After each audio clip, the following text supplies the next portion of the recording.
Anime Club, Code Geass. We are here, episode 7 and 8.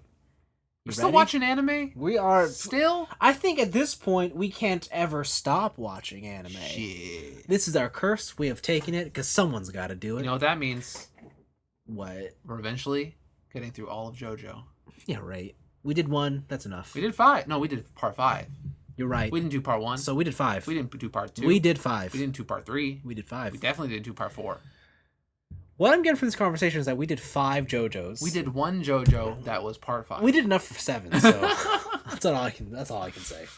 What if I told you part 3 was longer? Well, I've been through it already, so. Like I said, I did 5 JoJos. 1, 2, 3, 4, 5. Well, we're done with JoJo for now. We're not talking about JoJo. You're right. It's Code Geass. We're in episode 7 right now. Attack Cornelia. Star Fox. Star Fox, yes. So, Cornelia is, she's back in town. She's like, listen, that Zero, he ain't so much of a hotshot. I'm going to lure him out. Mm-hmm. And I'm going to use the Shinjuku incident as my inspiration. My favorite hardcore band.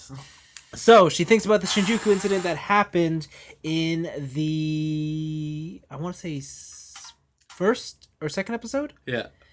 And this time, she's attacking the something ghetto. The Studio Ghibli ghetto. Oh, Saitama Ghetto. The Saitama ghetto. The One Punch Man Ghetto. Yeah. And she brings in her cavalcade of army men. And she calls out Zero, and Zero shows up. Yep. And, well, first off, she murders a bunch of people. Okay, fine. Fair enough. Like, she does just straight up take a bunch of innocent Japanese people and then mow them down with robot machine gun fire. It is here that we realize Cornelia is a savage. She's fucking crazy. She will stop at nothing to win. She is equally as ruthless as Lelouch. Mm-hmm. Accurate. And because all she has to do is play around with 11s, she doesn't need to keep them alive. No. So she will kill them. 100%. And the more she kills, the more Lelouch wants to go out there and teach her a lesson. Yeah. So Lelouch goes out there and he tries to round up all the Rebel 11s, and they work together under his command. They and take down a bunch of robots. They are. They're doing it. They're doing it. But Cordelia's a little smart. She knew this would happen. She knew this would happen. She had anticipated this, and she upstaged Lelouch in one easy blow. Killed one of Lelouch's men, and with that triggered a signal of fear among the resistance. They suddenly didn't want to listen to Lelouch. They suddenly lost their confidence. Yeah. They suddenly lost their ability to do anything. A bunch of scrubs. Absolutely. And this is where Lelouch realizes he can't just he can't just employ anybody. He needs to build a team. To put in League of Legends terms, yeah, you cannot solo queue a war. And he learned it the hard way. He learned it the hardest way. He lost a bunch of LP. Yeah. And towards the end of the episode, at this point, Cordelia absolutely knows Lelouch or Zero's plan, and she knows that he is hiding in plain sight amongst her own men. Yep. And she asks everyone to get out of their cockpit, show her their face. And Lelouch is like, shit. And Lelouch, at this point, Lelouch has been checkmated. He has no escape plan. He has nothing. He doesn't know if he should die here on the spot, if he should die to her hands, if whatever, blah, blah, blah. Well, fighting. And out of nowhere, Zero appears. Which is... Well, is it? Because Lelouch is Zero. Yes. But who's this Zero? So at this point, who did you think was Zero? Oh, I knew it was that one girl. Yeah, it was the girl. What's her face with the green hair? C2? Yeah, C2. She2? She2. Pizza girl? Because her whole thing, like, even before the incident with Lelouch, it was all like, I can't afford him to die, right? Yes. She's on the bed, and it's like, oh, that type of mindset is dangerous. Yes. But he'll see that I'm not just a one-note whatever. Like, so it's obviously her. Yeah. So she comes in dressed as Zero and... distracts the army. Long enough for Lelouch to escape, and they live to fight another day. And that is Attack Cornelia. Any thoughts? This was the... I don't want to say it's the apex, because maybe there's more of this example. But for now, this was the apex of Lelouch playing chess, like literal chess, right? N2 move to Rook's 5. Like basically that's what he's doing. He's in the robot calling out coordinates, and he's just playing army chess with people's lives. Yeah. And if the previous episodes didn't set it home before, this one definitely does, of like he has a singular goal in mind, and it is to crush Britannia. Yes. And he does not give a shit about who dies. To him, it is a game. It is strictly a game. Yes. And it kind of shows like how serious he takes his own cause, but how not seriously he takes other people's lives. Yes. Yeah. I should also mention that the beginning of this episode opens up with a flashback of Lelouch's childhood. Yes. And you get to see his relationship with the Emperor. Where he was born to the Queen. Yeah. And then he died. So the Emperor is his dad. Yes. But because his mom is dead, his claim to the throne is now gone. Yes. Yes. Because she is no longer the ruling queen. Yep. And so it falls back now to his half siblings, Clovis, Cornelia, and Yuffie. Which of course Clovis is dead because Clovis got hella murdered. Lelouch just fucking murdered him in episode 1. Yep. So there you go, I guess. But that is Attack Cornelia. Episode 8 is The Black Knights. And there's a bit of a, like, it's not, this episode doesn't take place like directly after episode 7. Like, things have transpired. Yeah, there's a bit of time that has passed. Like, it's not a whole lot of time, but it's enough to be like, oh, this is a new day. Yeah, the events of whatever are in the past. But the idea here is Lelouch understands that he needs a team. Like, he needs a dedicated team. Yep. And he spends the episode putting preparations together to put together his team. Yep. Using his power of the GEASS, he acquires the most amazing vehicle I've ever seen. This just giant 4-story limo car, like apartment car. Yes. What is this thing? I have no idea. Like, I don't know where in the world this car is supported, but it's incredible. It's got cable. Yes. Like, it's one thing. He ends up recruiing the original Resistance team from episode 1. With female Domon. Yeah, with female Domon / Callan Stratfield from school. Yes. The rest of the student council members are on a field trip to go to the beach by Mount Fuji, something like that. I think so. Or at least a hotel. Like, yeah, it's some beach thing. Yeah. But they get taken hostage by the another Japanese resistance faction. Yes. Because the student council or the people in school, they're technically Britannians. What we don't know is that also taking hostage is Yuffie, the second heir princess to the throne, and Cordelia is on the other end of this, trying to go through negotiations to get all the hostages out. Does she? Cordelia has not attacked because she knows her sister is there, and so she's just trying to think of something. Yeah, her plan is stupid. Yes. Her plan is go to the basement under the hotel tower. Yeah, use like a matter dematerializer. And fucking sink the hotel, and we will get them out in the crossfire. What the fuck? I have no idea how she came up with that plan. How she thought it was good. She's a savage. But the thing is like her whole motivation for not being a murderous psychopath this episode is that her sister's there. Yeah. But also, she's like, it's not technically murdering if I sink the hotel. Like, what is a rebellion group going to do when they see that the hotel is sinking? They're just going to kill everybody. Yeah, so like, the idea is they've calculated that the hotel will have 8 minutes before it sinks completely. And in that time, they will go in, like, they will like Zerg rush it and hopefully get all the hostages out. Yeah. But again, risky situation. You don't know what's going to happen. So it is a dumb plan. It's at this point that Lelouch / Zero shows up with his team. And through a clever mind game, he passes through Cordelia. Yeah. Goes to talk to the Japanese resistance. Uses his Sharingan to inflict 1,000 years of pain. Yeah, to make them all commit seppuku. Yeah, pretty much. Yeah, one guy does just stab himself with a samurai sword. He absolutely does. 100%. Lelouch just looks at him and says, "Die." Yeah. And he's like, "Okay, no problem. No problem, boss." And he dies. Yeah.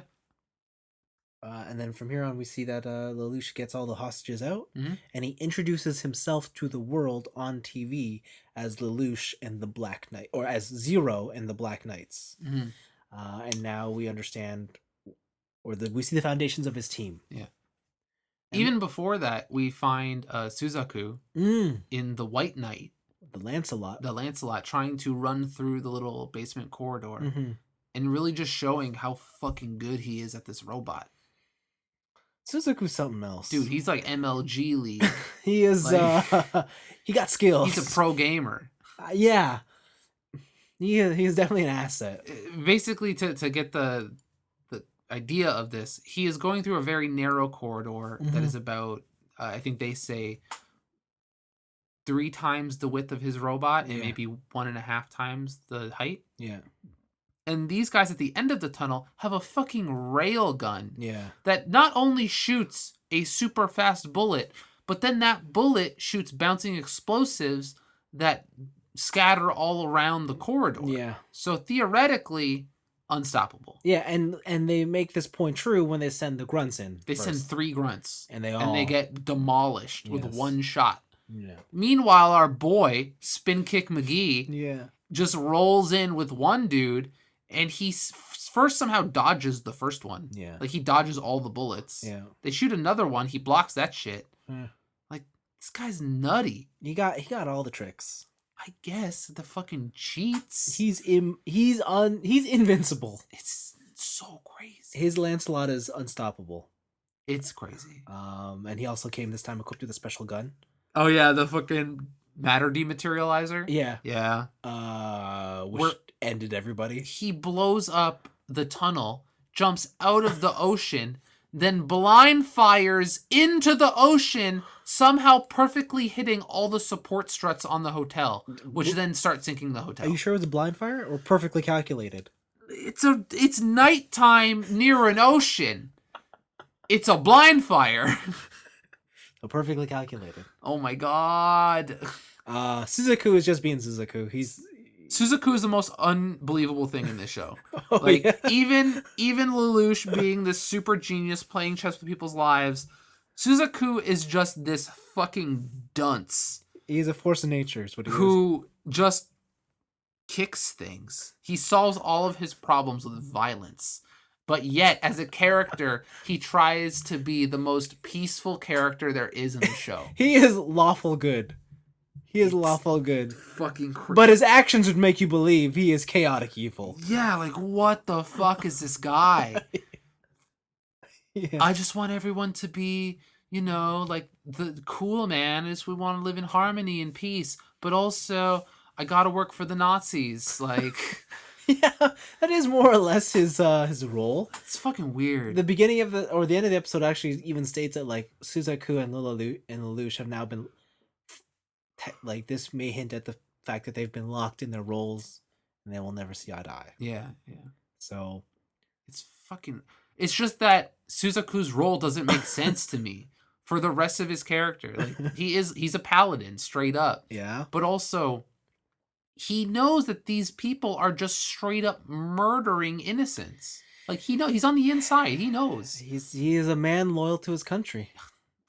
You know who else were men loyal to their country? Jesus? Nazis. Oh. Like, I don't know how to take this character because he's on the side of this heinous fucking team. Yeah, the fucked up part is Suzaku is Japanese. Like, yeah, he's a thoroughbred Japanese. Yeah, he's honorary Britannian. Yeah. And Lelouch is actually Britannian. Yeah. But he's fighting for Japan. Like, at least Lelouch's story so far makes sense because he was ostracized by his dad. Yes, you're right. Got excommunicated. But I don't get his whole thing. Oh, Suzaku is just like, well, I guess you let me live, so... They go more... Don't worry. Okay. You will get your understanding for Suzaku. I hope so. Just right now... Like, it won't be... It's not going to happen anytime soon, but it'll all eventually come together. Yeah. Right now, his whole story is like, the writers are like, oh no, like he's a Nazi, but he's a medic. He helps people. It's like, no, he's still a fucking Nazi. Like he's a fucking fascist piece of garbage. Like, what is he doing? Yeah. He is the Suzaku. It's weird. Yeah. But yeah, so now we have Zero Squad. We got you got the crew. We got Squad Zero. And from this point forward, we're gonna see them do some cool shit. I hope so. This episode really seemed like, hey boys, we're in it. Yeah, like, get ready. Going forward, because this is the beginnings of Militia, obviously you could probably guess where it's gonna go next. What does a militia need next? Weapons. Nah. No? Nah. No, they don't need weapons. Just words, peace. They need weapons, love. They need money. We just need a drum circle, man. Maybe a robot or Nah, two. Man. What if we got, like, drum robots, bro? Fuck. And we could, like, express our love for each other. No, that's what we need.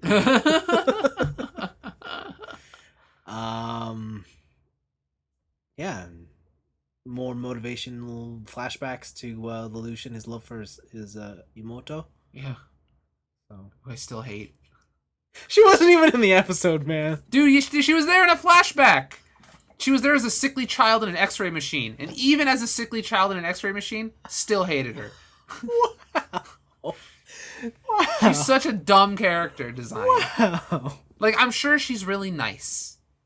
If I ever met her in person, I'm sure she's sweet. But also, her character design fucking sucks. Okay. The show also has small hints and like through these two episodes of the trivial high school bits. Yeah. And we get to see that Shirley has feelings for Lelouch. I don't know where this fits into the story. She has a little altercation with Colin. Yeah. You like him? Oh my god. Yeah. And, how dare you? And Shirley finally admits to Suzaku that she doesn't realize it, but she loves Lelouch. Lulu. Yeah. And then Suzaku's like, I'll just call him. Yeah, because Suzaku's just fucking... God, that guy's an airhead sometimes. Yeah. Don't worry about it. I'll just call him. It'll be cool. I'll just tell him. Yeah. I got this. Yeah. I'll do it for you. Don't worry about it. Like, it's no big deal. I don't know how the high school drama is going to fit into this show. That's the one part where I'm just skeptical that maybe that's going to be the weak portion. You think so? Yeah. And the high school drama is there so that you care about those characters. Yeah. But you can also make that type of stuff. To be honest, I care about Lelouch right now. Like, even just with the whole resistance, was it Karen? Yeah. Karen. Colin. Yeah, Colin. Suzaku and all those characters. Like, I'm invested in those characters already. It's these side high school characters I don't give a shit about. So when you've heard when you hear about Code GEASS, right? And you've heard that Lelouch can be pretty, like, savage. He can do some pretty, like... Yeah, brutal shit. So a lot of it, in my opinion, doesn't actually come from the war. Oh, okay. It comes from what he does to his high school friends. Okay. Good to know. So, just know that that's coming. All right. All right. Good to know. But yeah, any other things you want to talk about for these two episodes? These ones I really enjoyed. Yeah. Again, this is the anime equivalent of that one parody video when anime characters try and be too smart. Yes. This is definitely that. But it has the thing that I want. These were the things I was asking for last Anime Club, which is political intrigue. Yeah. And it gave me that in fucking spades. Yeah, so that's more or less where the show goes now. And I'm down. I'm down for that political intrigue. I'm down for that backstabbing, that planning and stuff backfiring. Like, I'm down for all that. I'm down for what's coming next. It's certain wrappings around it right now that I'm just like... You don't like the Band-Aid known as Suzaku? Not really, no. No, he is really a plot Band-Aid. Yeah. He's good at his job, though. He's very good at his job. I would hire him 100%. Don't worry. Don't worry. He gets stopped. Yeah, he is a plot Band-Aid. Right now, he is kind of like... When we need to fix it in a pinch, he shows up. Yeah, we wrote ourselves into a hole. Yeah. What do we do? There is a stopping force to his immovable object. Okay. Or something like that. Yeah. Unstoppable force. Yeah. And then, just the high school stuff right now, I just don't give a shit. That's fair. So anytime it's you didn't feel for that girl when she showed up again, scratching in the wall. Yeah. Yeah. That's just sad. Yeah. Okay. How long does that last? Forever. Oh man. Forever. I think until Lelouch dies. Like I think that's how the spoilers. No, I think like that's how the power works. Like, yeah. Like they never ever tell you. I'm just assuming. Oh really? Yeah. Man, that's the truest tragedy of this show. That girl. That girl. So I forgot about Nina, Yeah. the one with the glasses. I forgot. I fucking hate her. She's so whiny. She is the worst character in the show. She's like, so whiny. You think Nunnally is bad? Nina, actually, you have a reason to hate. Okay. Like, yeah, We'll get there, but I can't. Nina sucks. Nunnally also sucks. But the saddest story so far in Code Geass is that girl who has to put a fucking chalk mark on the wall every day of her life until she dies. Yeah. It's just, it's so menial. Yeah. It's so menial that I'm just like, this person cannot have a normal life because they have to stay in this town to do this fucking task. Yeah, and they've already established that Lelouch cannot undo it. That's the meanest. Yeah. That's the meanest thing he's ever done. Like, there's nothing you can do to break this. Yeah, he made that guy commit seppuku. Yeah. But also, that's the second meanest thing he's done so far. Yeah. Like, anybody he's told to just kill themselves, they got off easy. Yeah. This girl. Oh. That's the saddest. I'm pretty sure, like, throughout the series, they always go back. Oh my god. And they show her to remind you that episode 1 happened. No. Yeah. That's so sad. Yeah. To go back. That's so sad. Oh my god. Fuck that. That's terrible. Yeah, well, that's Code Geass. 7 and 8. Next episodes we're looking forward to are episodes 9. Yes. Called Refrain. Okay. And 10. Oh, I love episode 10. Alright. It's called Gurren Dances. Okay. So, look forward to that. Yeah, next week. Same anime time. Same anime channel. You got it. Thanks for listening. Thank you.